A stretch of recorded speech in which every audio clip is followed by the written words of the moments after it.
क्या आपने कभी सोचा था कि चीन एक दिन खुद अपने मुंह से कबूल करेगा कि उसने भारत के खिलाफ पाकिस्तान की मदद की थी? कि ऑपरेशन सिंदूर के दौरान चीन के इंजीनियर पाकिस्तान की धरती पर मौजूद थे? कि जो देश हमेशा कहता रहा कि हम किसी के आंतरिक मामलों में दखल नहीं देते, वो देश खुद युद्ध के मैदान में खड़ा था? ये कोई अफवाह नहीं है, ये कोई भारतीय मीडिया का दावा नहीं है, यह खुद चीन के सरकारी टीवी चैनल सीसीटीवी पर कहा गया है। चीन ने पहली बार आधिकारिक रूप से स्वीकार किया है कि ऑपरेशन सिंदूर के दौरान उसके इंजीनियर पाकिस्तान में तैनात थे और पाकिस्तानी वायुसेना को सीधे मदद दे रहे थे। यह है वो धोखा जिसे चीन अब छुपा नहीं पाया, और आज हम इसकी पूरी कहानी आपको बताएंगे। नमस्कार दोस्तों, स्वागत है आपका हमारे चैनल में। ऑपरेशन सिंदूर की पहली बरसी पर चीन के सरकारी प्रसारक सीसीटीवी ने एक इंटरव्यू प्रसारित किया। इस इंटरव्यू में aviation industry corporation of China यानी अविच के इंजीनियर जांग हेंग ने खुलेआम बताया कि वो ऑपरेशन सिंदूर के दौरान पाकिस्तान में एक सपोर्ट बेस पर तैनात थे।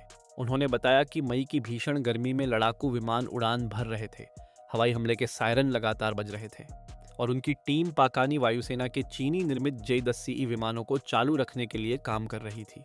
एक और एविक इंजीनियर सुदा ने कहा कि J-10CE ने जो नतीजे हासिल किए वो उनके लिए कोई हैरानी की बात नहीं थी। उन्होंने कहा, यह अचानक नहीं हुआ, यह होना तय था, बस विमान को सही मौका चाहिए था। दोस्तों, यह कोई छोटी बात नहीं है, यह एक राजनयिक भूकंप है, लेकिन इसे सही ढंग से समझने के लिए हमें दो बातें अलग अलग करनी होंगी। पहली, चीन ने सीसीटीवी पर क्या कबूला, और दूसरी, इस युद्ध में क्या क्या दावे किए गए जो अभी तक साबित नहीं हुए। तो चलिए पहले समझते हैं कि सीसीटीवी का कबूलनामा इतना बड़ा क्यों है। सीसीटीवी चीन का सबसे बड़ा सरकारी टेलीविजन नेटवर्क है। चीन में कोई भी मीडिया सरकार की मंजूरी के बिना कुछ नहीं दिखा सकती, खासकर जब बात मामलों की हो। इसका मतलब यह है कि यह इंटरव्यू चीनी सरकार की अनुमति से प्रसारित हुआ। यह कोई एंकर की जबान फिसलना नहीं था, यह एक सोची समझी रणनीति थी, और इसीलिए यह धोखा है। धोखा इसलिए क्योंकि जब ऑपरेशन सिंदूर चल रहा था तो चीन ने क्या किया? चीन चुप बैठा रहा, ना हाँ कहा ना ना।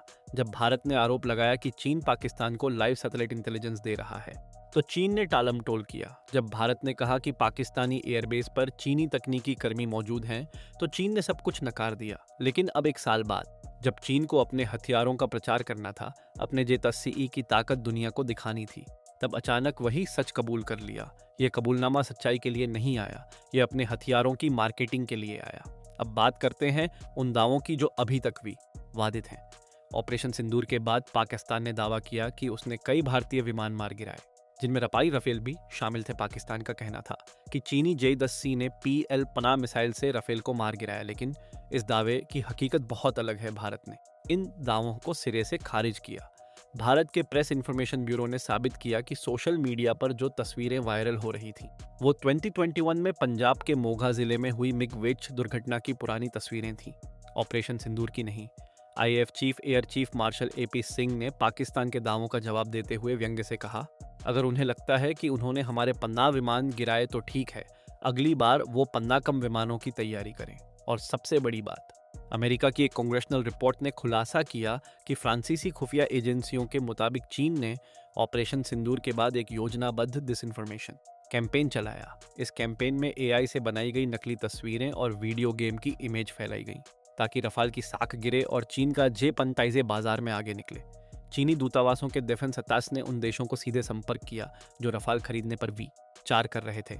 तो एक तरफ चीन कह रहा है कि उसके हथियारों ने कमाल किया, और दूसरी तरफ अमेरिका और फ्रांस कह रहे हैं कि यह सब एक बड़ा प्रोपेगेंडा है। सच यह है, यह अभी भी बहस का विषय है, लेकिन एक बात तय है, इंटरव्यू कम से कम यह साबित करता है कि चीनी इंजीनियर वहां मौजूद थे, और यही अपने आप में बहुत बड़ी बात है। अब समझते हैं कि यह धोखा कोई नई कहानी नहीं है। चीन पाकिस्तान का सैन्य गठजोड़ दशकों पुराना है। चीन ने पाकिस्तान को परमाणु तकनीक में मदद दी, JF-17 तंदर लड़ाकू विमान बना कर दिया, अल खालिद टैंक, फ्रिगेट्स और पनडुब्बियां दी, CPEC के जरिए अरबों डॉलर लगाए।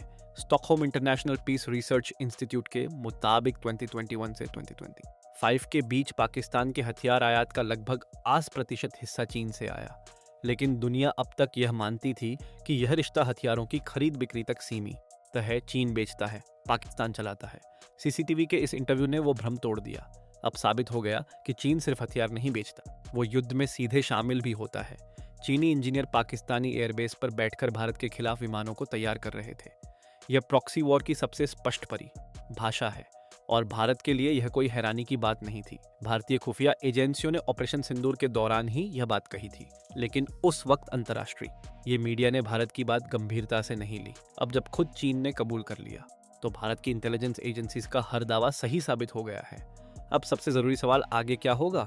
दोस्तों, ये कबूलनामा सिर्फ बीते हुए कल की कहानी नहीं है, ये आने वाले कल की चेतावनी है। इसका सीधा मतलब है कि अगर कभी ऑपरेशन सिंदूर 2 जैसी स्थिति बनी तो चीन फिर से पाकिस्तान के साथ खड़ा होगा, और इस बार शायद और ज्यादा खुलकर। जे पाइची स्टील्थ फाइटर मिलने के बाद पाकिस्तान के पास और घातक हथियार होंगे। चीनी सैटेलाइट इंटेलिजेंस और एडवांस्ड होगी, और चीनी इंजीनियरों की भूमिका टेक्निकल सपोर्ट से आगे बढ़कर सीधे कॉम्बैट ऑपरेशंस तक पहुंच सकती है। भारत के लिए इसका मतलब साफ है, पाकिस्तान से लड़ने का मतलब अब चीन से भी लड़ना है। ये कड़वा सच भारत की हर सैन्य योजना का स्थायी हिस्सा बनना चाहिए, और भारत को इसके लिए कई मोर्चों पर एक साथ तैयारी करनी होगी। पहला मोर्चा आसमान में बराबरी। आज भारत के पास रफाल और Su-30 MKI जैसे शानदार विमान हैं, लेकिन ये 4.5 पीढ़ी के विमान हैं। अगर चीन पाकिस्तान को जे पीतने जैसा 5वीं पीढ़ी का स्टील्थ विमान दे देता है तो भारत को उसका जवाब चाहिए। AMCA advanced medium combat aircraft Bharat का अपना स्टील्थ विमान होगा, जो 2034 तक तैयार होने की उम्मीद है। लेकिन 2034 बहुत दूर है, और हर साल की देरी चीन को 1 साल की बढ़त देती है। रफ्तार बढ़ानी होगी। दूसरा मोर्चा एयर डिफेंस। S-400 बेहतरीन है, लेकिन स्टील्थ विमानों को पकड़ने के लिए अकेला काफ़ी नहीं।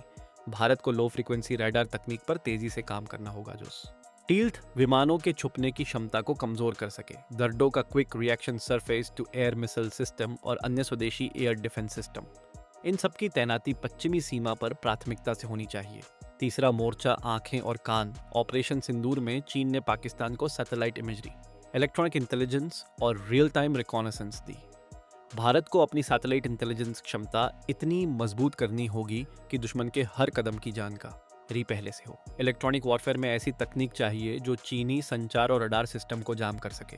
जब दुश्मन अंधा और बहरा हो तो लड़ाई आधी जीती हुई होती है। चौथा मोर्चा कूटनीतिक। भारत को अंतर्राष्ट्रीय मंच पर चीन के दोहरे चेहरे को बेनकाब करना होगा। संयुक्त राष्ट्र में G20 में हर बड़े मंच पर यह सवाल उठाना होगा कि एक देश जो खुद को शांति का दूत बताता है, वो दूसरे देश के युद्ध में अपने इंजीनियर भेज रहा है।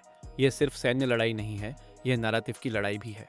दोस्तों, चीन ने सोचा था कि यह कबूलनामा भारत को डराएगा, लेकिन चीन ने भारत को नहीं, भारत की तैयारी को कम आंका।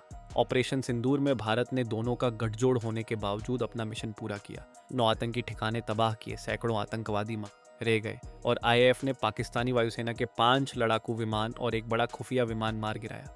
चीन की मदद के बावजूद पाकिस्तान हारा। यही सबसे बड़ा सबूत है कि भारत की ताकत किसी गठजोड़ से नहीं डरती। चीन कबूल करे या ना करे, भारत सच जानता है, और आगे भी तैयार रहेगा, क्योंकि ये वो भारत है जो सबूत मांगने की जगह सबूत बनाता है, और इस भारत को कोई नहीं रोक सकता। अगर आपको ये वीडियो पसंद आई तो अभी लाइक करें, शेयर करें और सब्सक्राइब करना मत भूलिए। नीचे कमेंट में बताइए, क्या आपको लगता है कि चीन ने यह कबूलनामा अपने हथियारों की मार्केटिंग के लिए किया, या सच में उसे लगा कि अब सच छुपाने का कोई फायदा नहीं?